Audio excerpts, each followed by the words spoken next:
kawan papa. Jangan lupa Jangan lupa subscribe, komen, dan subscribe channel siapa? channel Adis dan papa. Iya, channel Adis apa namanya? Adis Ais channel Ceria. Ceria. Kalau channel papa? Channel papa Adis dari Salam Harahap. Oh, bukan loh, itu nama papa. Dokadil. Dokadil Institute. Dadah. Dadah. Assalamualaikum. Dadah, dadah, dadah. Dadah. Assalamualaikum. Dadah. Dadah. Dadah.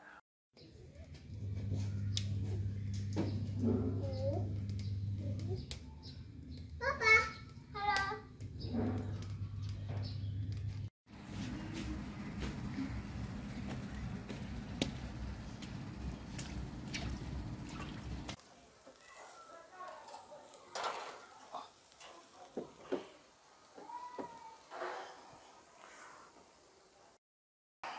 Assalamualaikum warahmatullahi wabarakatuh.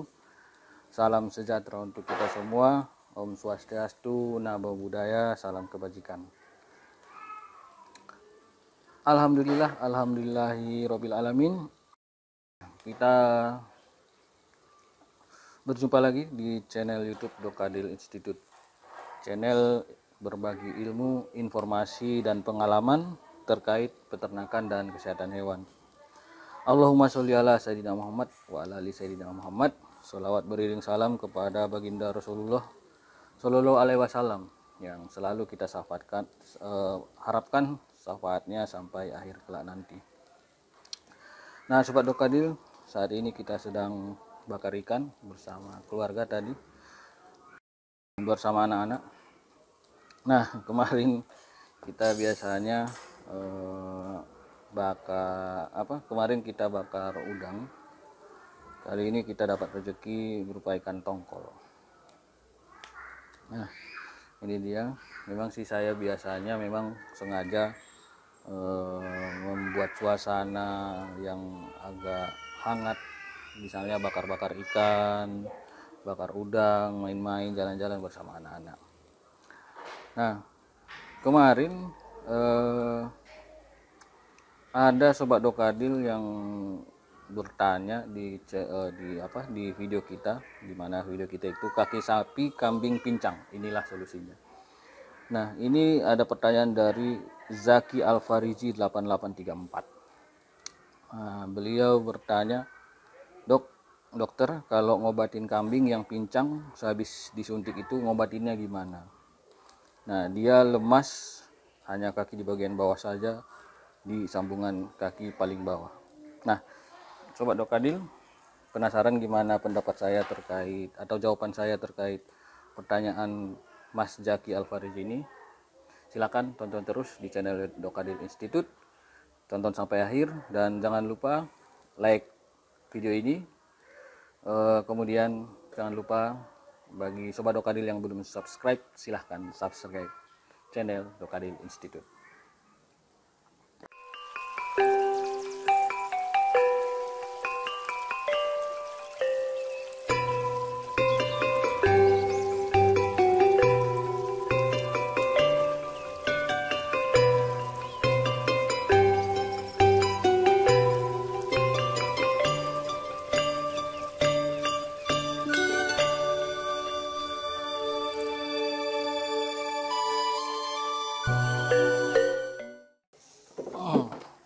Nah, Sobat Dokadil, ini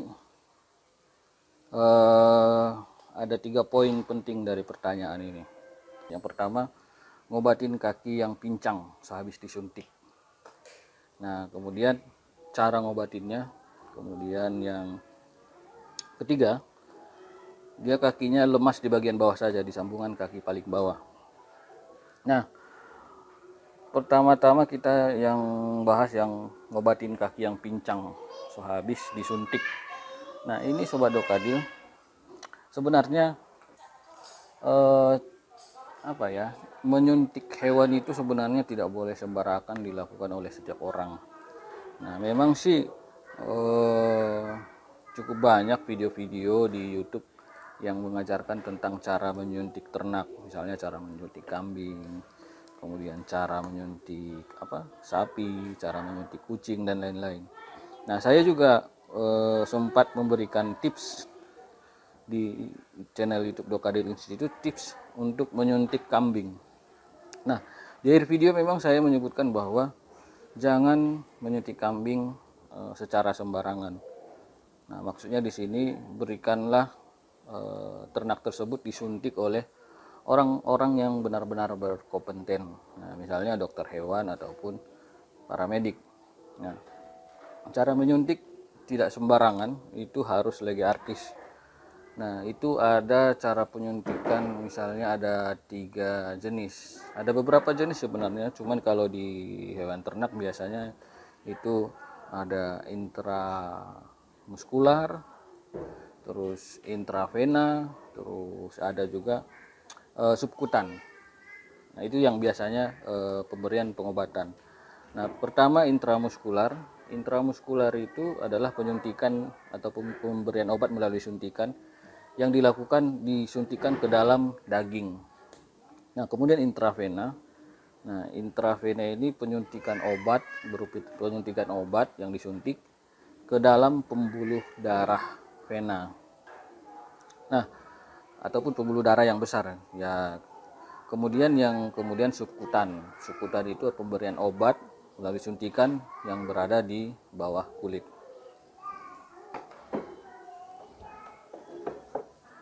A few moments later. Nah, misalnya ketiga pemberian obat ini, Sobat Dokadil, sebenarnya tidak boleh sembarangan. Nah, kenapa saya bilang tidak boleh sembarangan? Karena setiap obat itu memiliki ciri spesifik tersendiri. Jadi ada obat-obat tertentu yang bisa diberikan melalui intramuskular atau di dalam daging. Ada juga obat-obatan yang bisa juga langsung diberikan intravena atau di dalam pembuluh darah. Nah, kemudian ada juga obat-obatan yang pemberiannya melalui subkutan atau di bawah kulit. Nah, ini sebenarnya tergantung banyak pertimbangannya kenapa memilih ketiga ini. Salah satu di antara ketiga ini. Nah, ini pertimbangan ini tidak semua orang tahu. Nah, itu pun harus ada ilmunya, harus belajar juga. Makanya pemberian obat-obatan itu tidak boleh sembarangan. Nah, selain itu juga pemberian obat-obatan selain berdasarkan pertimbangan sifat obatnya, juga berdasarkan pertimbangan hewannya, kondisi hewannya. Bisa saja obat-obat tertentu bisa diberikan secara intramuskular dan juga intravena. Nah, pertimbangannya ada beberapa kondisi hewan yang harus dilakukan misalnya melalui intravena, nah, ataupun bisa juga dilakukan melalui intramuskular ataupun subkutan.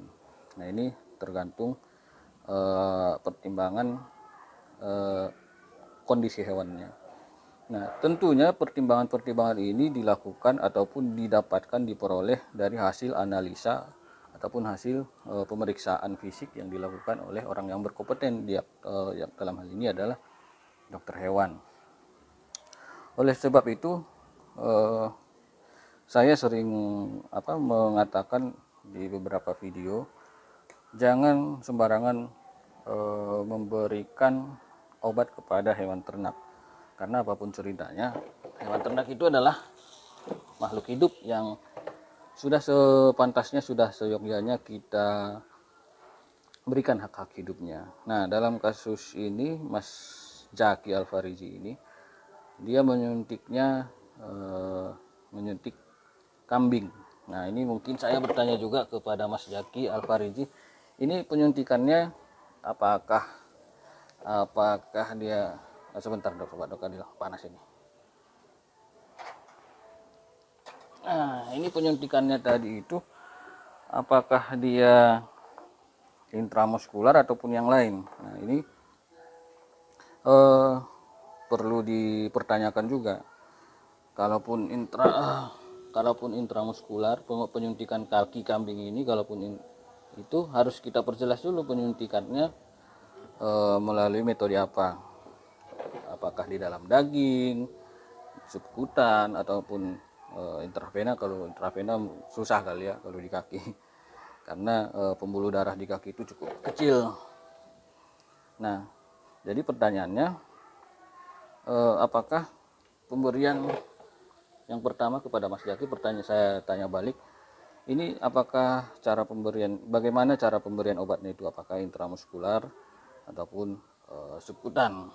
Nah, kemudian obat jenis apa yang diberikan tersebut. Nah, satu lagi pertanyaannya, posisi pemberian obatannya itu di kakinya itu di bagian mana. Nah, kalau saya biasanya kalau kambing itu saya biasanya penyuntikan obat intramuskular di kambing itu di kaki kambing atau di paha. Kemudian pertanyaan selanjutnya adalah obat jenis apa yang diberikan. Nah, bisa saja nanti obat yang harusnya misalnya subkutan diberikan ke intramuskular, itu kan bahaya juga. Nah, bisa saja kenapa saya bilang begitu, ada beberapa jenis obat yang sebenarnya hanya bisa diberikan melalui subkutan. Nah, bisa saja nanti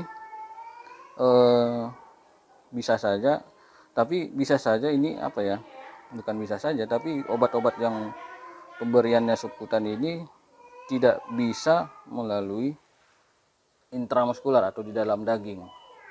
Nah, makanya saya tanyakan tadi kepada Mas Jaki Alfariji, ini jenis obat yang diberikan tadi apa. Nah, kemudian poin yang kedua itu kambingnya pincang katanya sesudah disuntik. Ya, kembali ke yang tadi bisa, tapi saya belum bisa menjawab itu pincang karena diobati ataupun karena hal yang lain. Sehingga menurut saya kambing ini membutuhkan pemeriksaan lanjutan, di mana harus diperiksa tunggu sebentar ya, di mana harus dilakukan pemeriksaan terhadap kaki domba tersebut. Nah, dari hasil pemeriksaan kita akan mengetahui diagnosa ataupun dengan kata lain bahasa umumnya penyebab kaki tersebut pincang. Nah, kembali lagi saya tekankan bahwa pemeriksaan fisik pada hewan itu sebagian besar bisa dilakukan secara langsung. Nah, saya jujur aja saya kurang bisa atau kurang paham melakukan pemeriksaan hanya dari foto ataupun dari video.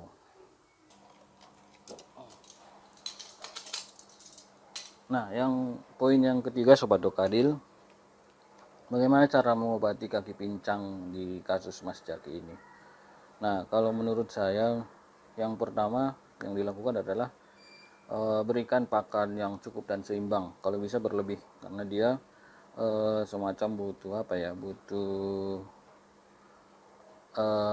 gizi untuk memperbaiki kondisi tubuhnya atau metabolisme tubuhnya.